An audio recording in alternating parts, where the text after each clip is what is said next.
Assalamualaikum. Bertemu lagi kita pada hari ini di PTPR kita pada minggu ini dengan topik yang baru.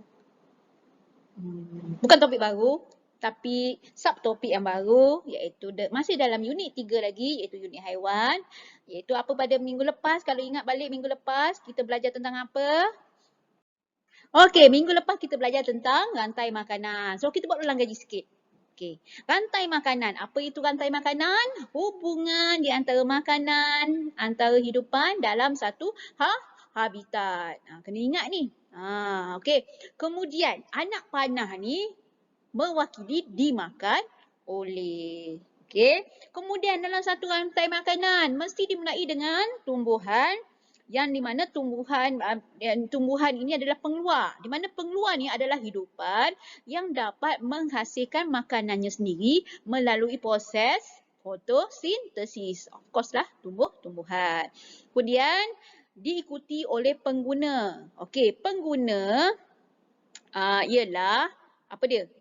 Haiwan yang makan haiwan atau tumbuhan. Makan tumbuhan atau haiwan lain. Okey, boleh. So dalam satu rantai makanan dia mesti ada pengeluar dan dia mesti ada pengguna. Okey? Ini adalah rantai makanan.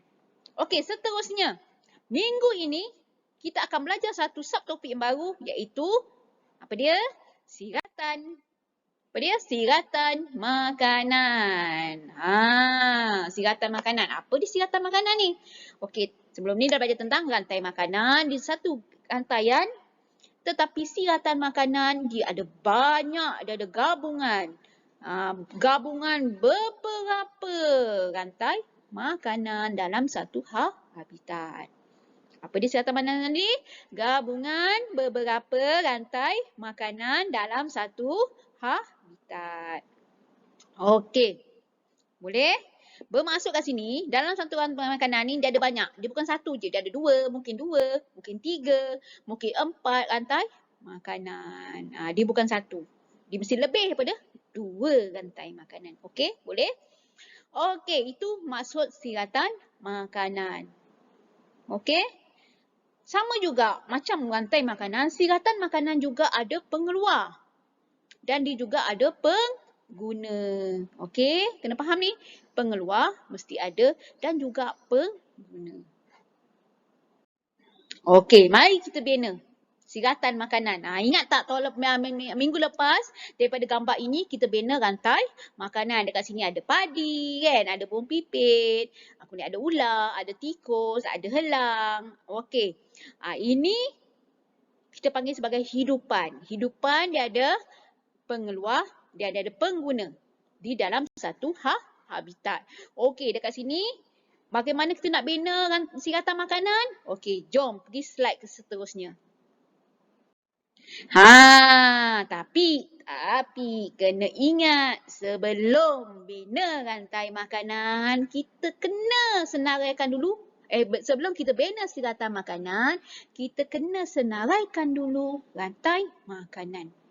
Okey, bukan suka-suka kita kena senaraikan dulu rantai makanan sebab kena ingat siratan makanan ialah gabungan beberapa rantai makanan dalam satu habitat. Okey, dari sini inilah antara rantai makanan yang kita boleh bina. Nampak?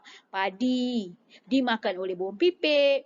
Burung pipit dimakan oleh ular, ular dimakan oleh helang, kemudian padi dimakan oleh tikus, tikus dimakan oleh ular, ular dimakan oleh helang, kemudian padi dimakan oleh tikus, tikus dimakan oleh helang. Ini antara rantai makanan yang ada pada habitat ini. Okey, dah ada rantai makanan, adakah kita boleh bina siratan makanan? Jom, slide seterusnya. Maka inilah siratan makanan yang terhasil. Boleh? Okey, kita lihat sini. Kita cek semula. Kita buat segmarkan. Rantai makanan pertama. Padi dimakan oleh burung pipit dimakan oleh ular, ular dimakan oleh elang. Okey, checkmate. 1 selesai. Okey, kemudian padi dimakan oleh tikus, tikus dimakan oleh ular, ular dimakan oleh elang. Okey, checkmate kedua settle. Dan yang terakhir, padi dimakan oleh tikus, tikus dimakan oleh helang. selesai. Ketiga-tiga rantai makanan yang ada dalam siratan makanan ini. Okey. Okey, seterusnya. Latihan kedua. Ingat tak soalan latihan minggu lepas saya ada kasih gambar ini?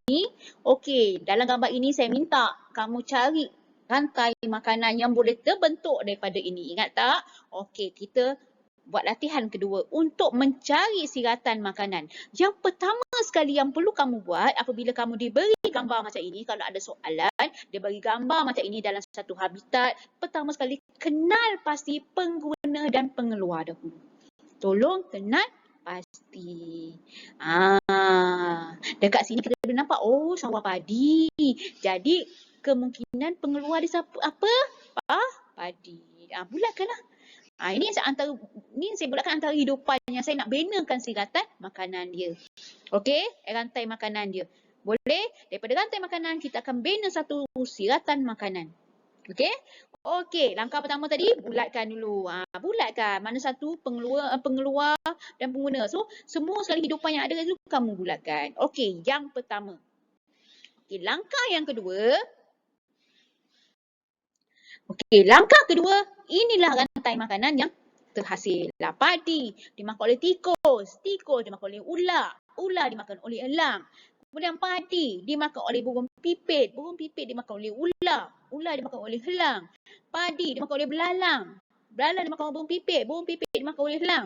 Kemudian padi dimakan oleh tikus, tikus dimakan oleh elang. So tadi kita bina semua rantai makanan yang kemungkinan yang terdapat pada habitat itu. Kita bina.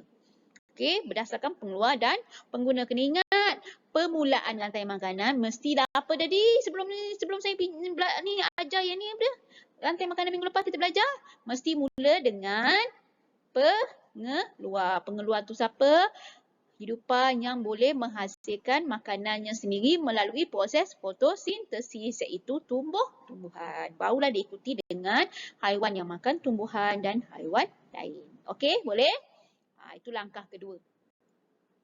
Dah senaraikan semua sekali rantai makanan, barulah pergi ke langkah yang ketiga. Apakah langkah ketiga? Jom. Inilah dia. Langkah ketiga adalah bina siratan makanan berdasarkan apa dia? Rantai makanan yang kita bolehi. Okey, maka terhasillah satu siratan makanan. Kena ingat, siratan makanan adalah gabungan dari semua rantai makanan tadi. Nampak ni padi dimakan belalang, burung pipit, elang, nampak ni. Okey, dari sini kita nampak ada lebih daripada 2 rantai makanan dalam satu habitat. Okey, ni latihan kedua. Okey, setakat ni faham tak? Okey, tak faham kita pergi ke latihan yang ketiga. Latihan ketiga ni beza sedikit.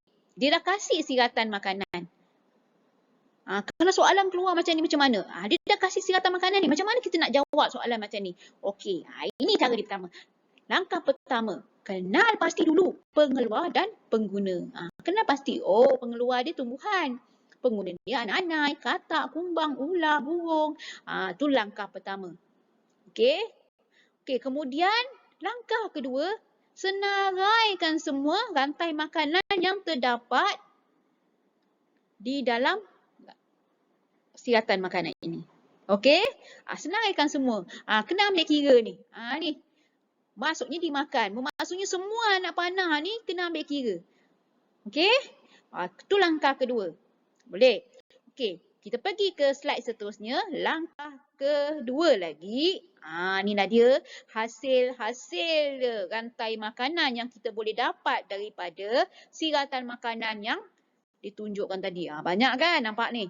1, 2, 3, 4, 5, 6. 6 rantai makanan yang terbentuk daripada siratan. Rantai makanan yang boleh didapati daripada satu rantai siratan makanan yang besar. Okey? Inilah dia. Nampak? Inilah rantai makanan yang terdapat pada habitat itu. Okey? Boleh tak setakat ni? Saya harap boleh. So, minggu ini kita belajar tentang siratan makanan. Okey? Jika tak faham, kena tanya. Okey? Okey, info tambahan. Info tambahan. Ni info tambahan. Apa yang akan berlaku terhadap hidupan sekiranya berlakunya perubahan populasi? Dalam siratan makanan tu, apa yang akan berlaku? Okey, bila berlaku macam ni, kematian, contoh kematian ke atau kepupusan hidupan, ia akan mengganggu hidupan lain.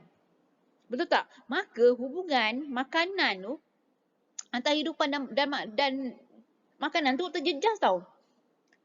Turut terjejas. Sebab menyebabkan rantai makanan yang kamu dapat nampak belajar tadi apa yang ada kat habitat sesuatu habitat tu kan, rantai makanan tu dia dan siratan makanan tu dia akan menjadi berubah secara keseluruhan.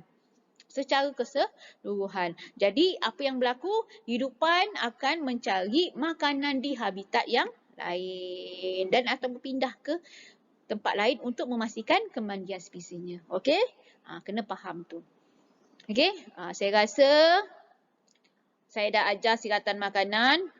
Ingat, siratan makanan adalah gabungan beberapa jenis rantai makanan dalam satu habitat. Okey? Manakala rantai makanan pula maksudnya apa?